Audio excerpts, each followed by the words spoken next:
everything that I wanted to see as far as how we play and what leads to winning. I saw that. There was not, the guys are in position to win. I mean, if we average if we do what we did offensively for the rest of the year, we won't lose another game. It's just that simple. I'll sign up for that right now. And so I was very encouraged by what we saw, and it's unfortunate that got overshadowed because we lost the game. What do you make of what Coach Swinney said there, Jason, when he said that if we do that every single week, we'll beat every team on the schedule? Now, I know he's not referring to context here. He is not referring to turning the ball over on back-to-back drives inside the red zone, having a field goal block before that, and going scoreless in the second half. I don't think that's what he meant by that. But when you hear those comments, does it ring kind of hollow? Does it make a lot of sense? Like I understand why people maybe aren't so happy by hearing that.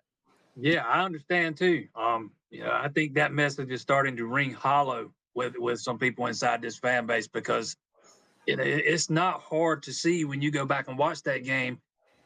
That offense is the way they played the other night. Take out the fumbles and stuff. Just the not being able to push the ball down the field. You're not going to beat the better teams on your schedule if you can't pick up the chunk plays and you're having to rely to dink and dunk it down the field on every offensive possession. Yeah, I'm not buying it, and I think it's starting to ring hollow on some of the fans. Zach, Coach Swinney always kind of wears it on his sleeve, but sometimes it can get him in a little bit of hot water.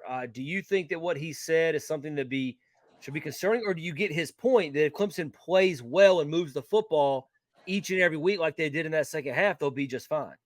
No, and the reason is you have to get, better quarterback play.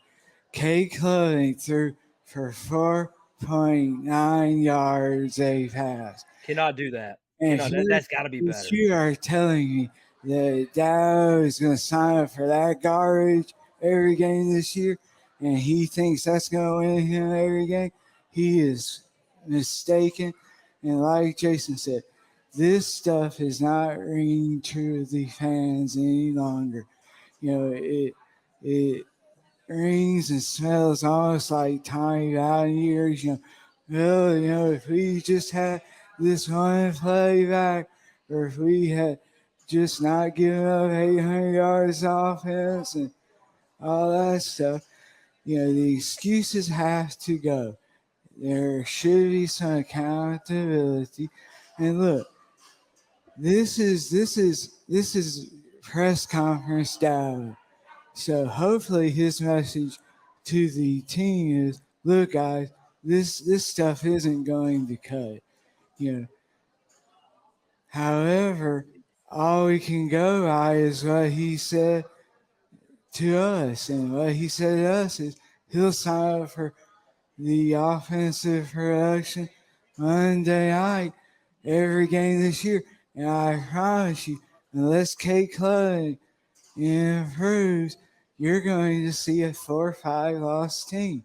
Well, this is a situation where total yards don't tell the story of a game, right? Because he is pointing to the 200 passing, the 200 rushing, and the great record that Clemson had every time they've done that.